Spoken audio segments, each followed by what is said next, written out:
Well, flooding in Westfield destroyed homes, and the floodwaters also washed away people's belongings, some of which irreplaceable. WENY's Alicia Solorzano is here to tell us about a special item that officials, rescue teams, and incident management team officials stumbled upon and how they plan to return it to the rightful owner. Alicia? Nick, during a hard day of work, it helps to take a few minutes for yourself. One member of PEMA's incident management team in Westfield did just that and ended up spotting something in the Kawaneski River. He then felt called to jump in, retrieve it, and return it to its owner. William Zosky is a member of PEMA's incident management team helping with flood relief in Westfield.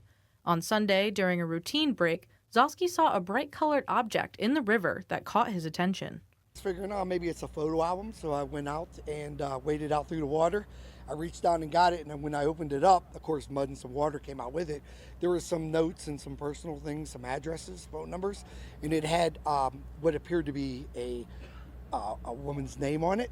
So I brought it up and I just held on to it for a minute, and I was just looking across the creek and I was like, hey, maybe if this is the best thing or the coolest thing I can do for somebody, it's well worth it. During the team's nightly debrief, Zosky brought the small book to the team and Lisa Rice. From there, the mission to return it kicked off. Billy walked up to me as part of his portion of the debriefing and handed me, in the most gentle manner you can imagine, he held this journal out to me and said, Lisa, you need to get this back to where it belongs. Somebody needs this.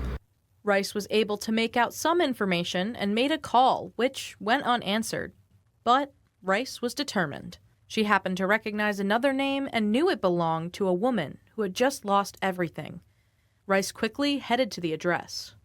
And as I was driving to the house, I get a phone call from one of the children that was identified in the book saying, hey, I just got a call from such and such in one of the Carolinas saying, is this a scam? Somebody just called me. So long story short, I connected with him, got the book back to him so that he in turn is able to get it back where it rightfully belongs. So my hope is just that this woman who has nothing left in this world has at least her memories left. And we can restore some of those memories with this document, with this journal. Because of Zosky and Rice, the journal that traveled half a mile down the river has been rightfully returned to the family of the elderly woman. Now the family is working to clean it and piece it together as best they can before officially returning it to her. This is a surprise, and the family, alongside members of PEMA's IMT, are hoping it will give her some joy during such a difficult time. Nick.